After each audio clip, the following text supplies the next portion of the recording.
rinowandisa harifambi panobatwa munhu musoro, rinofamba panotaurwa inzwi rake. Pane nguva Jesu yaanoudza vanhu kuti be careful of how you hear, because by the same measure you hear it shall be given to you.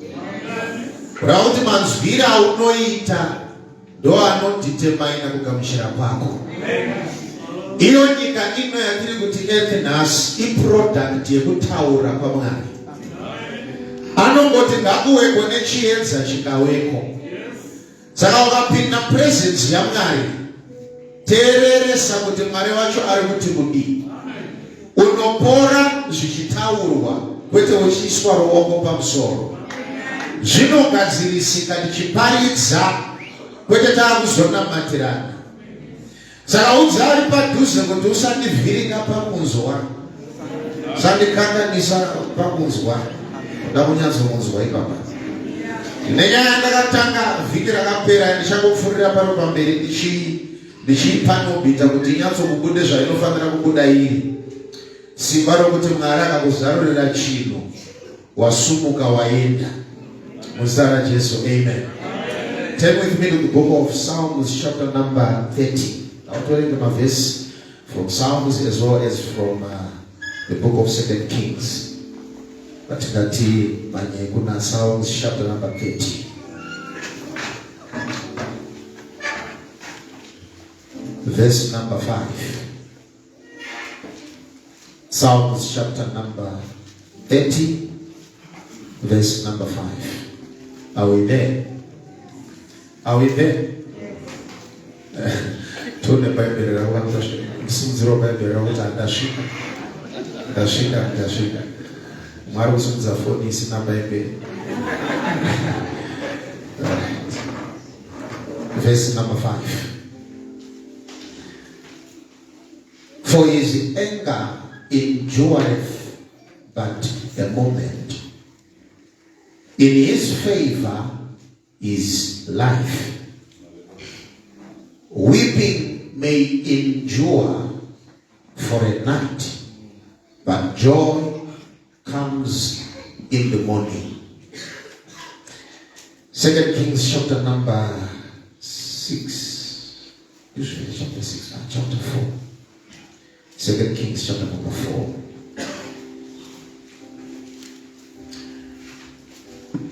2 Kings chapter number 4. From verse number 1 up to verse number 6. Now there cried a certain woman of the wives of the sons of the prophets unto Elisha, saying, Thy servant my husband is dead, and thou knowest that thy servant did fear the Lord, and the creditor is come to take unto him my 2 sons to be bondmen. And Elisha said unto her, What shall I do for thee? What shall I do for thee? Tell me, what hast thou in the house? And she said, Thine handmaid has not a thing in the house save a pot of oil. Then he said, Go borrow vessels abroad of all thy neighbors, even empty vessels. Borrow not a few. Zagwete zvishoma, kweretesa. And when thou art come in, thou shalt shut the door upon thee and upon thy sons, and shall pour out into all those vessels, and shall set aside that which is full. So she went from him, and shut the door upon her and upon her sons, who brought the vessels to her, and she poured out. And it came to pass, when the vessels were full, that she said unto her son, Bring me yet a vessel. And he said unto her, there is not a vessel more, and the oil stayed or stopped. Hallelujah. Now, kwandawereka kuna mapisa lema. Bible rati kusama kwake ndiko chikuwa chidiki. But mufeva yake mune upenyu. Kuchema kunowapo usiku. Asi Mufaro unouya Mangwanani. Mufaro unouya Mangwanani. Tinotenda kuti tese tinotomboimba kana kuti akatomboimba mashoko anechekuita nokuti Mufaro unouya Mangwanani. Now, kana uchiwerenga Bible uri kufanira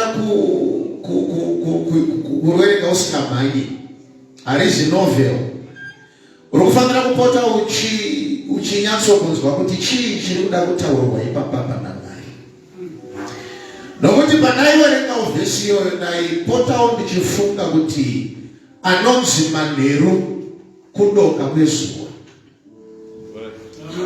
Ndozvandaifunga kuti pari kunzi kuchema kunowapo usiku, pari kutsanangurwa a literal night. Ende pari kunzi Mufaro unouya Mangwanani. Tarisai kuno. Mufaro unouya Mangwanani. Ndaifunga pari kurehwa a literal morning. Saka taikurumidza kuti ande tinorara kuti Mangwanani adzoke Mufaro kuuya. Nokuti ndozvarehwa nevhesi Mwari haanyepi. Kuchema ndeko manheru. Saka taikurumidza kuti dai makurumidza kuchena Mufaro wauye. But chaindishamisa zvambondirarisa ndichichema. Ndaimuka zviripo Mangwanani. Ndozovanoita mubvunzo kuti saka vhesi yamunyepa. Why Mangwanani auya Mufaro hauna kuuya? Ndarara chiripo, ndamuka chiripo. Anenge munhu anozi anodhakwa nedoro. Kudhakwa kwekuti kana ndisiri sober, I don't think about the issues that affect me. But paunowa sober, chavambondhambira chishipo futi. Rwani kana wangadhakwa kuti mukadzi uyu akaipa ndichakuda. Paunopera kudhakwa anenge aripo futi. Kureva kuti kudhakwa hakuna kubvisa dambudziko. Saka indaramba ndichibvunza ndikati saka anonzi manheru chii? Kusvikira ndakunzwisisa. Bhaibheri parinoti manheru harisi kureva kudoka kwezuva. Parinoti Mangwanani harisi kureva kubuda kwaro. Nekuti panyika rinobuda nguva dzakasiyana munyika dzakasiyana. Kune vamwe vari kutonzwa kuti takarara isu takamuka. Saka zvireva kuti kudoka kwaro kana kuti kubuda kwaro dambudziko rabhera. Ndokuzoziva kuti chinonzi night naMwari. These are your moments or your times of ignorance. Kureva kuti tinogona kuiparaphrase. Thought weeping may endure during ignorance, but when information or light cometh, your joy is stopped. Amen. Kureva kuti anonzi manheru naMwari iarea dzese dzawakashoterwa neinformation. Hazvina mhosva wanamatirwa nani kana usina information kwakadoka. Ende ucharamba uchichema kusvikira watsvaga chinonzi light. And when the light comes, waziva kuti kuchema kwapera. Hakupere nokuti makore awanda. Pane kambo kataimba kokuti Satani ndiregetsi siyana neni. Haakuregetsi nokuti warwadziwa. Haakuregetsi nokuti makore afamba. Anokuregetsa kana waziwa zvawanga usingaziwe nezuro. You cannot come out of a problem the same information yakapinda nayo problem. Uri kufanira kutsvaga chiedza kuti Mangwanani auye. If you are into business, have information about your trade. If you want to marry, have information about marriage. Regeza kupinda muzvinhu zvausingaziwe. Ndomanheru ako iwayo. Ene mumanheru munochemwa. Zari padhuze kuti kuchema manheru chete. Ndibasi roupariza nhasi. Usarambe kudzidza. Handisi kureva shoko reMwari chete. Even secular education inobatsira. Dhimoni rikagara dofo kuzoridzinga zvinonetsa. Rikagara akafunga rinetsi. You have to understand. Madhimoni ano-operata murima. Rima ichireva ignorance. Kune zvinonamatirwa nevanhu zvawakapiwa naMwari kare, but vari kuzvitsamira ndavava zvizivo. Prayer inoramba ichitsva kuna Mwari yechinhu chakatouya panyika kare, ndava pachiri neignorance pamunamata.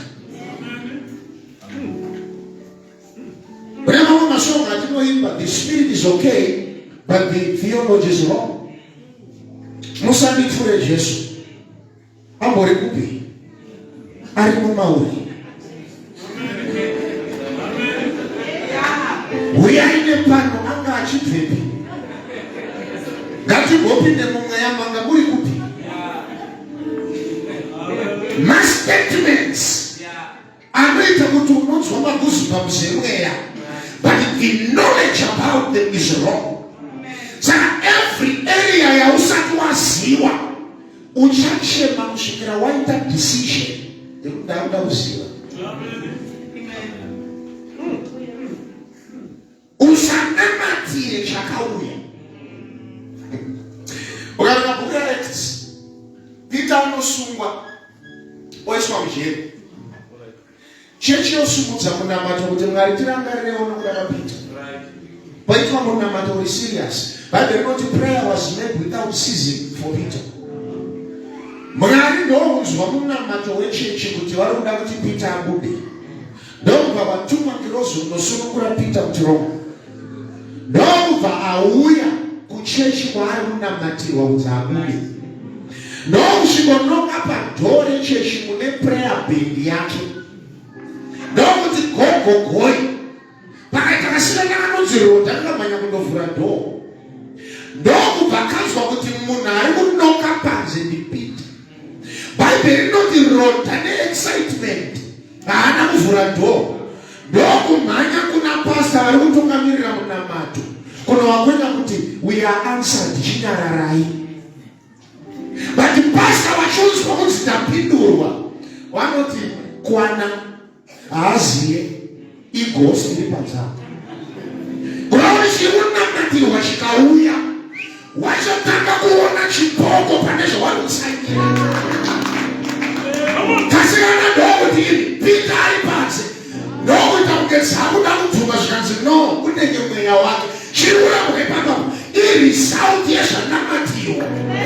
Zvinodiri kuti goenda ukanamatira chinhu ukaona chauya rega dzakuchiramba, rega dzakutiza munana wako. Iwana ukatenda kuti Mwari anopa supernatural provision, ukaona zvinhu zvakuitika pachimunana usatsvage pasta, tenda Mwari nomunana iwoyo. Inamubvunza ndikati vanhu vanoti Mwari makachengeta Elijah muchimutumira makunguo kuti awane zvokudya, nditumirewo makunguo angu. Ndakati vanhu vakaona gunguo richiuya mumba rakatakura zvarakatakura Elijah havagamuchire. Vanomhanya kunoudza pastor kuti mashina mumba kwangu ndaona padhoo paine chingwa, but ndo zvakunotenda ignorant of. They don't know the capacity of this God. Haite zvinogamuchirika nebrain. Anoita zvinhu zvinotemesa brain dzaaccountant, zvinotemesa brain dzamedical doctor. Why? Nokuti ndimwari wemashura, ndimwari wezviratidzo. Saka pese pauri kunamata, tell yourself, I need to have information so that usiku hwangu hunopera nokukurumidza. You have power to determine your deliverance. You have power to determine your promotion. Regeza kuita munhu anongogara asingaite research. Find out, discover, investigate. Uri mudigital age muno mutsvagawo zvinhu. Kwete Bible chete. Be relevant to your generation. Be able to have a conversation na CEO akasapekana newe. Muchitaura zvinhu. It's not about the money, it is about the ideas. Information can deliver people. Ignorance can make you bound. And the ignorance can give you some bondage. I will put them bondage in the information. Chaka.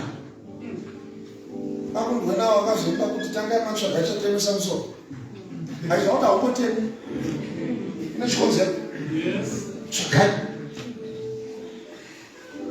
No, but I don't cats. I know I used to be rebels. I don't want them profit. Amen. Now, no, but I feel it's a mumba. No profit. Profit are given my visions and my revelations.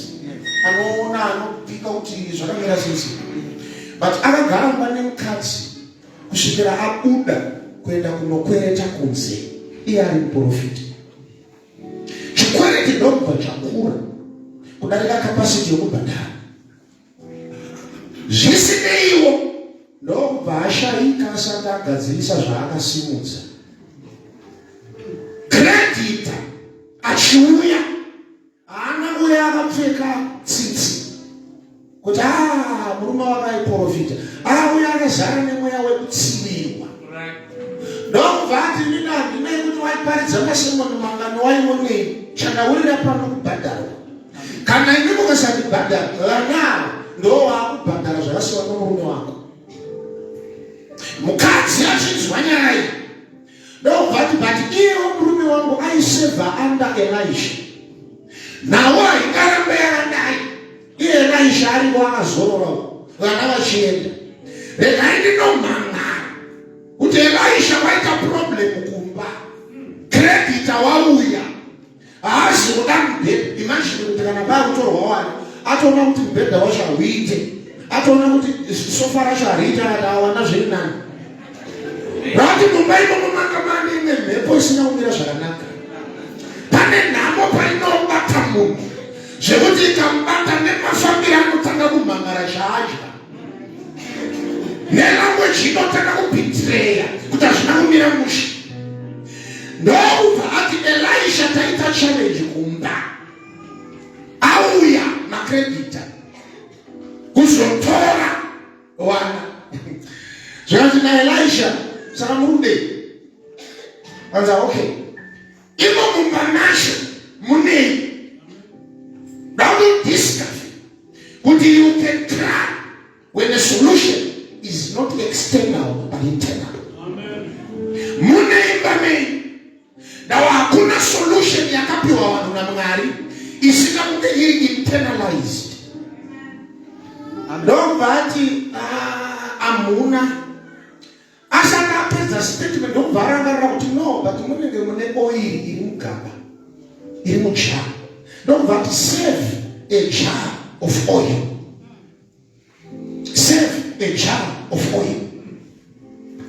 Elisha ndobva ati chidzokera kumba mundoudza vana venyu vacho vari kuda kutengeswa nenyaya yechikwereti ngavanokwereta futi. Ndamuziko rokuti takasiwa nhamo nokuda kwezvikwereti. Munokuda kuti ndamunokwereta futi. Ozaruti koma advance amane knowledge kuti munokwereta sei. Saka ndisuda kuudza zvamusingazive, dai munoita zvamunoziva, mune information yokwereta.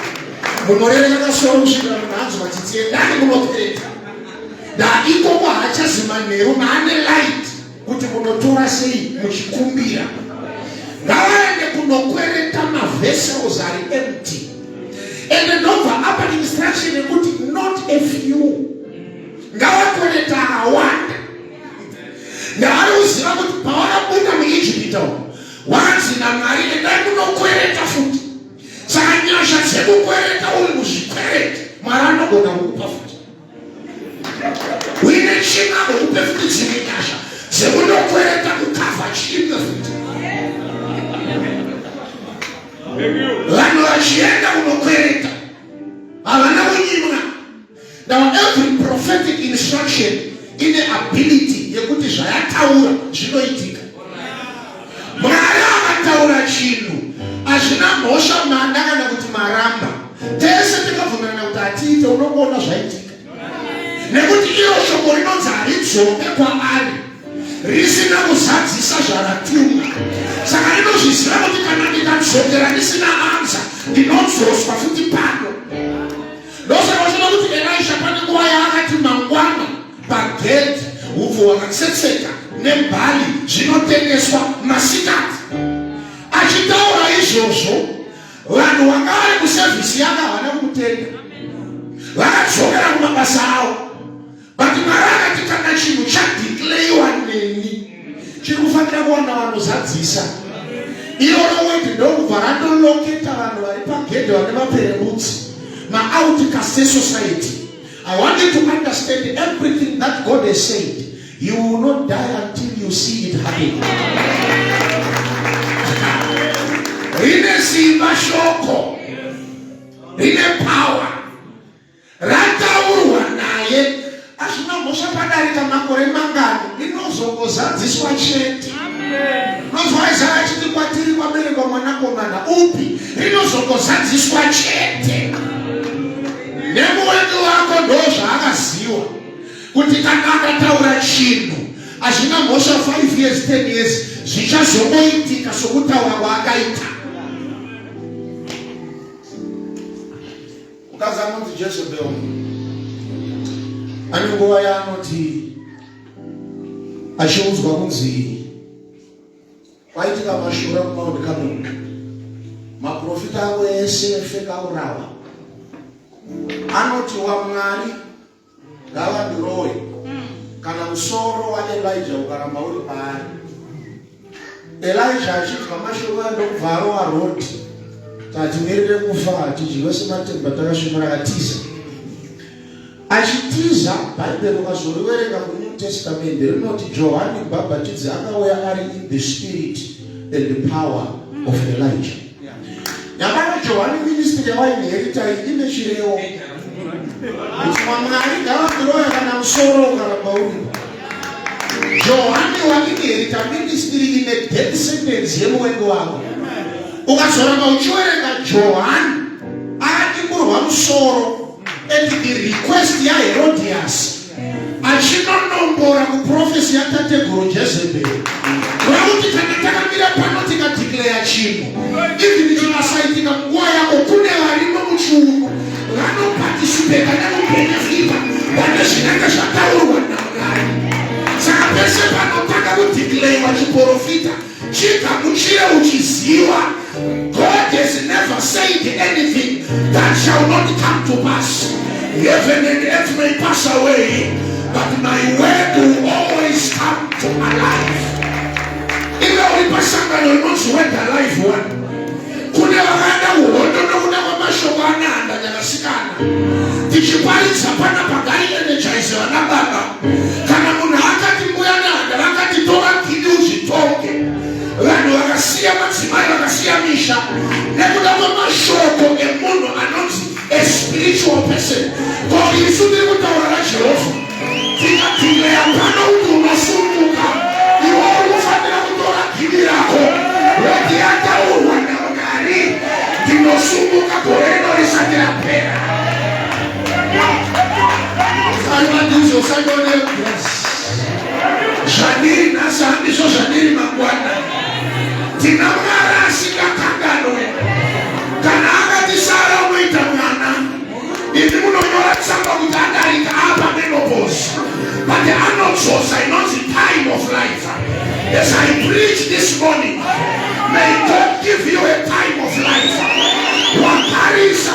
kuchema.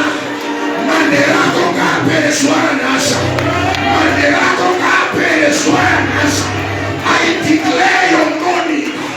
I declare your good morning. I declare it now. In the name of Jesus.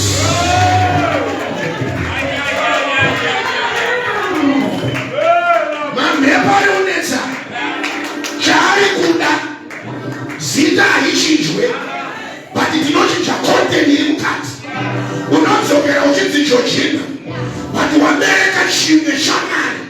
Why? Because when your morning is come, joy is come. 5 minutes in this one, we put the service. 5 minutes yet. It's all in man's machine attend. Don't vati. Mawana mizio. Zogera nyumba. Marabudu na baba wa chino cha kweli. Mufaro. Musafukura hapa. Urufondera kugona kuchengetedza secret yapewa na Mwari nokusumudza. Azhinji munotaurisa. Kungoita $100 ngeshendo bese mai wewe. Chimbonyara imbomeka.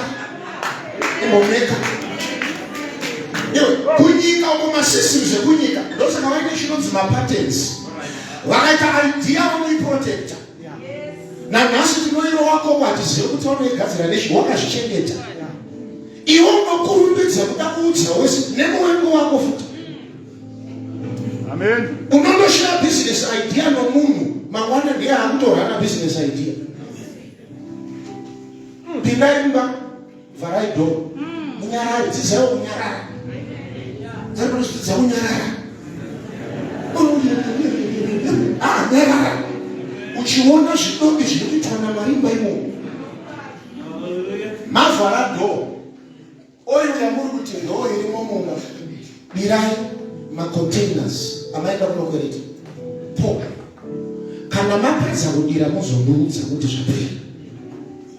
Makatanga kudirwa oil. I don't know kuti jara zvakanga kurasika. Zvichida kashikuba. Vamwe vafereka ma20 nema50 liters. Kudai. Unending source. Kuramba ichikuda. Ebe shandodira maya ane vana vavo. Avana kuti mashureke. Wakati right. Birai. Avana kufukuka nomunana. Because munana kana wabitika. Kausafukisa iwewe. Kamuchira zvauri unamata. Wani rikazara. Unzarimwe. Rikauya. Kuramba wachidira chetu. Chakamisa munana haazi Mwari. Incapacity yavanhu kukondena zvavari kuitirwa naMwari. Mai vanoti huya nomwe mugoro zvikanzi wapera. Kunge oili inonzwa. Yakati ichinzwa kuti pekuti yapapera nayo yakabva ane nonda pera. Chinomisa Mwari haazi Mwari. It is your capacity to receive. Usaite brain is limited.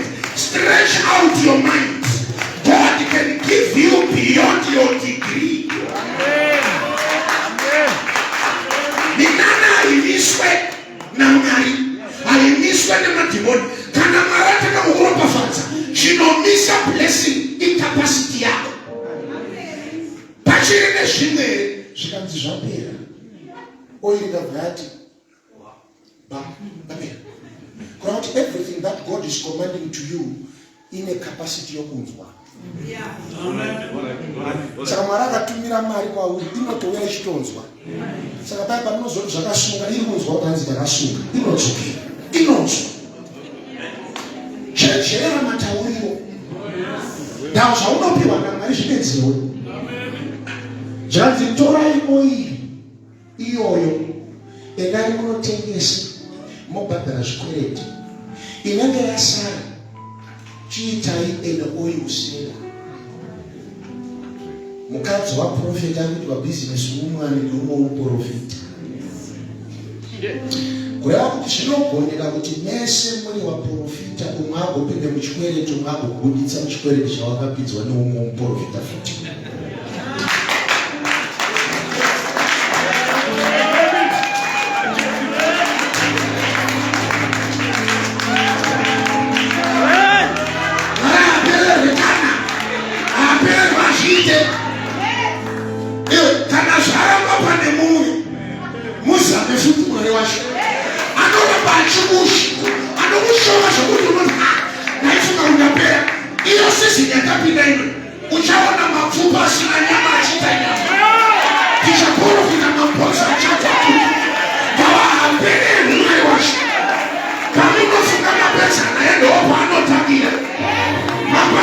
Andrivita wadoese kune wanorowa kudarika inini. Ndinotozviziva kuti kana ndapano ndinorowera kuenda. Waito kuti apererwe. Wese ari muchikwereti chaakapinzwa. Ndakudeclare chiprofita chinonatsa. Auda kutopedza service. Ina ndido mara akaita zvino gore rinouya. Ndava nemara akati ndichawa. Pakaita hondo zvibhakera ndinorowa. Pakaita nzara ndinoti Jehovha chaiye. Kana pakaita zvinoitika, I can be anything that you want. So maringe nezvauinazvo, ndakuda kudeclare nyasha. Zvauinacho mumba ngachisapera. Ngachiwe mbeu yesolution. Ngachiwe mbeu yeharvest. By the power of the Holy Ghost, you may be told you are down, but in the Mwari unomasumuka. Aisana anoti wakabuda pavu rakaoma. Sedukira. Newe nasi zvikwereti zviripo. By my God, you will come out.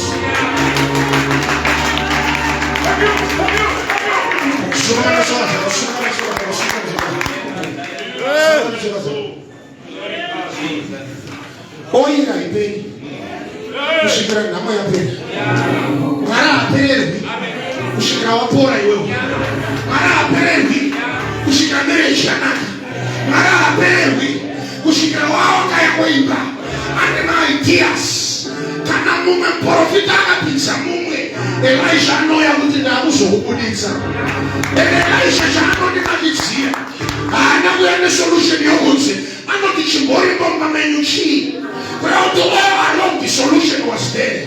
But it needed a higher grace for Elisha to say, Mumbai Momo, no one answer. No is the mobile. Shall not have to around that serious again. But I would do it as it's showing me to internalize things. Thank you. And this would have to find which times as to which couple are. Why have the chapter 12 not in Latin Malay and Takata is a gesture. It matters who your focus is.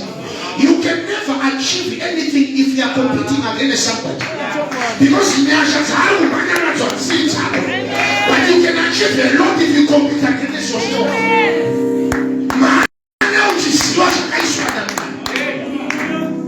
Usawenda kudangira. Ndapatangira ndopakarongero. Yonera kuti mungari yako oi chandifanza nechekutangati kwereta zvakawanda kwete zvishoma. Don't limit God. Amen. Lift your hands. And it's here to unofungei kana unoita sei, but don't limit God. No pano uimemedela condition yekuti unoti ichaita. Don't limit God. Nah, don't limit God. No, just what's kuti inama ipe don't limit God. Tauda kupinda mama kumoshi. Tunaunobata kakachaka woiweka baba. Kanofanira kuramba kachidira kusvika problem yapera. Nasi kwete mangwana. Mwari wedu kana usukudisa results next week zvaitika musebvisini. As you are lifting your hands,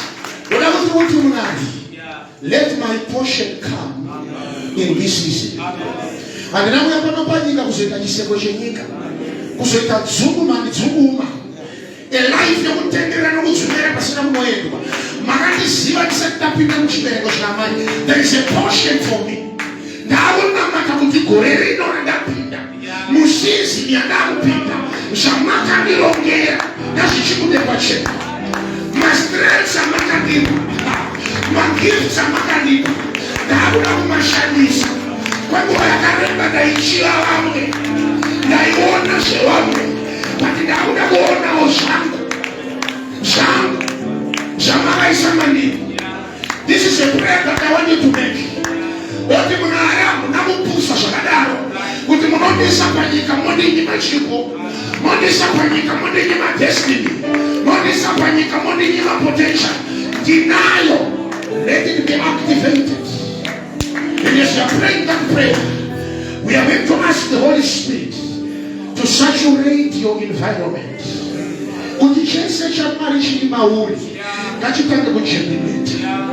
You are coming out of death. You are coming out of sickness. You are coming out of a problem. Why? He is more than able to do exceedingly abundantly above your imagination. Now, all the time we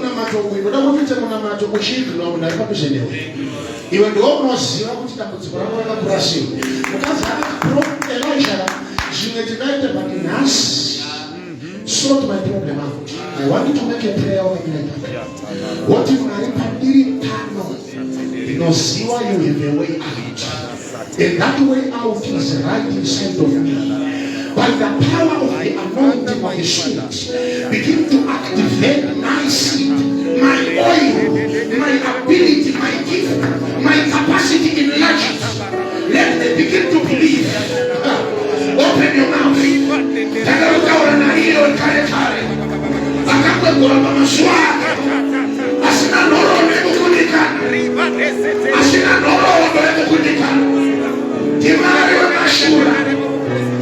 Timari wa minanda, timari wa shirakitu. Ayo voice yangu alisumu, karisumu.